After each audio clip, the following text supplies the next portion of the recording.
ओम श्री सरस्वत्यै नमः। नमस्कारः। 350 अधिक 300तमी कक्षा। आज भी हमारा सूत्र यस्य इति च है 64148, उसका भाग 8 है। आज 8वां ये अंतिम भाग होगा। हम एक वार्तिक करेंगे। इयं उवंग भ्याम लोपो भवति विप्रतिषेधेन, ये वार्तिक है। तो ये वार्तिक कहते हैं कि अचिष्णु धातु ब्रवाम यवोर इयंग उवंगौ 6477, इसके द्वारा इयंग और उवंग इसका आदेश होता है। तो और यस्य इति च 64148, जब ये दोनों प्राप्त होते हैं तो और तुल्य बल होते हैं तो इयंग और उवंग के साथ लोप होता है। तो अब ये देखिए तुल्य बल क्या है। विप्रतिषेधे परम कार्यम, ये सूत्र कहते हैं कि तुल्य बल विरोधो विप्रतिषेध। जब दो सूत्रों में तुल्य बल हो और उनका विरोध हो जाए तो विप्रतिषेध, इसको ऐसी स्थिति को विप्रतिषेध कहते हैं। माने यत्र द्वौ प्रसंगौ, प्रसंग दो हैं, एक ही प्रसंग नहीं है। ठीक है, तो एक गाड़ी इधर से आ रही है, दूसरी तरफ से आ रही है अपने क्रम से, तो दो प्रसंगौ अन्य अर्थौ, एकस्मिन्, एक ही जगह पर युगपद प्राप्नुतः, और दोनों इकट्ठे प्राप्त हो जाते हैं। ठीक है, तो सा तुल्य बल विरोधः, ऐसी स्थिति को तुल्य बल विरोध कहते हैं और इसका अर्थ होता है विप्रतिषेध। तो विप्रतिषेध में तो मतलब ये हुआ कि जब तुल्य बल विरोध की स्थिति हो तो जो बड़ा सूत्र है वो होना चाहिए। तो प्रतिषेध, ऐसा विप्रतिषेध होने पर जिस सूत्र का अंक बड़ा है वो अपना कार्य पहले करेगा। इस सूत्र ने ये कहा है।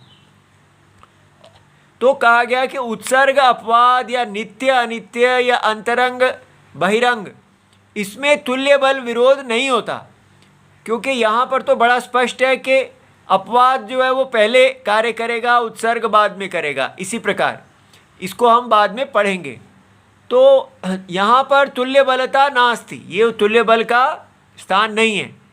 न अयम अस्य योगस्य विषय, इस सूत्र का ये उत्सर्ग अपवाद का विषय नहीं है। यहाँ कौन सा विषय है कि अप्रवृत्तौ पर्यायेण, माने क्रम में अगर दोनों का तुल्य बल है तो किसकी पहले प्रवृत्ति होगी, किसकी बाद में होगी।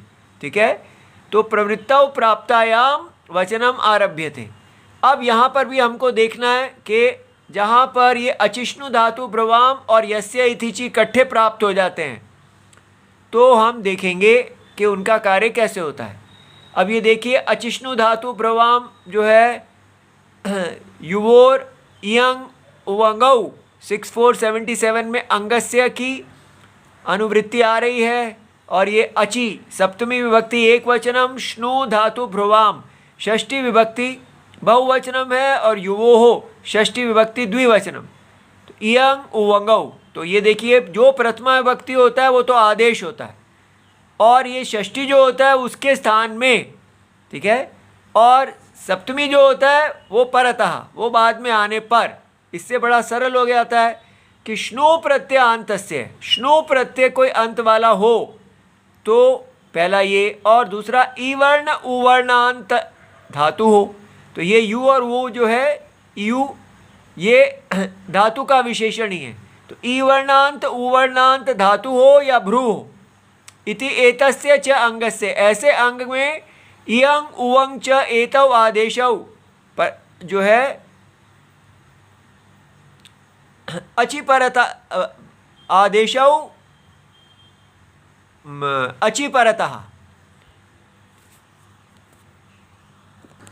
तो आदेशौ भवतः, माने ये दो आदेश होते हैं अगर अच्छी बाद में हो। तो अभी जो हमारा प्रसंग है इसमें समझ में आता है कि ई वर्णांतस्य धातु, कोई धातु हो जो ई वर्ण से अंत हो रहा है या उ वर्ण से अंत हो रहा है, और अचि अच प्रत्यय आदि वाला, अच आदि वाला कोई प्रत्यय है तो ई वर्ण के स्थान में इयंग या होगा। और ये देखिए, और जो हमारा भस्य इति च है, यस्य इति च है, वो कहते हैं कि ई वर्णांतस्य अवर्णांतस्य, ऊ नहीं है, यहाँ अ है, अंगस्य भ संज्ञकस्य, ईकार और तद्धित, तद्धित जो है अगर अचि अजंत अजादि तद्धित हो तो अच से आरंभ होने वाला तद्धित हो तो लोप होता है। तो इसलिए हम देख रहे हैं कि इसमें एक ही स्थान में दो अलग अलग आदेश कहे गए हैं, तो उसको हम अब देखते हैं। देखिए, वत्सान प्रीणाति, वत्स प्रीहि, ये क्विबंत है।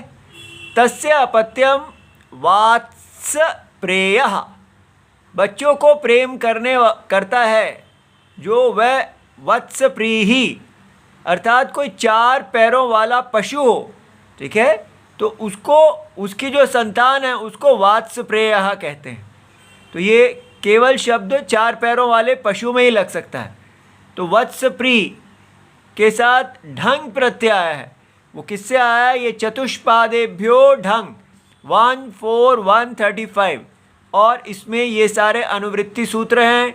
प्रत्ययः परश्चा ङिया प्रतिपदिकात्, प्रातिपदिक से प्रत्यय होता है बाद में, और वो प्रत्यय तद्धित होता है, और वो प्रत्यय जो है वो समर्था नाम प्रथमाद्वा, जो समर्थ हैं उसमें जो प्रथम है पहले कहा गया तस्य अपत्यम, तो पहले तस्य है, इसलिए षष्ठी समर्थ से हमने ढंग प्रत्यय कर दिया है, और ये बना चतुष्पाद वाचिभ्य। तो ये चतुष्पाद 4 पैदों वाला जो है उसका वाची है। प्रातिपदिकेभ्य षष्ठी समर्थात अपत्य अर्थे, संतान अर्थ में ढंग प्रत्ययो भवति, तो ढंग प्रत्यय हो गया है।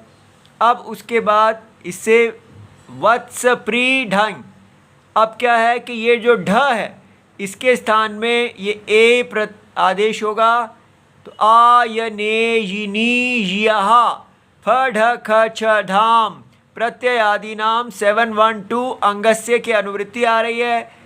तो ये सारे जो प्रत्यय हैं इनके स्थान में ये आदेश होते हैं, और यहाँ हमने ढ के स्थान में ए आदेश कर दिया, तो ये बन गया वत्स प्री ए। अब यहाँ पर अचिष्णु धातु भ्रवाम इयंग उवंगौ सूत्र जो है वो लग जाएगा, क्योंकि ये ई वर्णांत है और ये अंग है, और यहाँ पर अचि प्रत्यय आया हुआ है, अचि से आरंभ होने वाला प्रत्यय है। तो क्या हुआ, हमने ई की जगह ये जो ई है इसके स्थान में इयंग आदेश कर दिया, और इयंग आदेश करने से ये जो दीर्घ ई है वो ह्रस्व हो गई, वत्स प्रिय, ऐसे य आ गया, ए हो गया।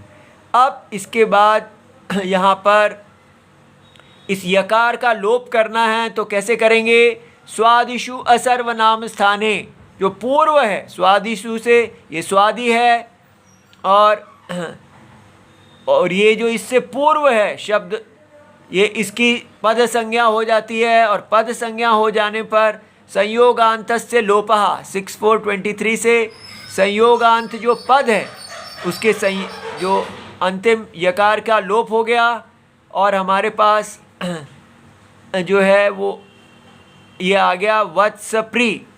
अब इस वत्सप्री की ई का लोप हमने यस्य इति च से किया, क्योंकि यस्य इति च ने कहा कि इकारांतस्य अंगस्य, तो ये इकारांत अंग है, और इकारांत अंग के बाद अगर तद्धित आ जाता है और वो इकारांत अंग भ संज्ञक है तो इसका लोप हो जाएगा। तो इसलिए अब यहाँ पर वत्स, ये ई चला गया, ए इसमें जाने से वत्स प्रे बन गया।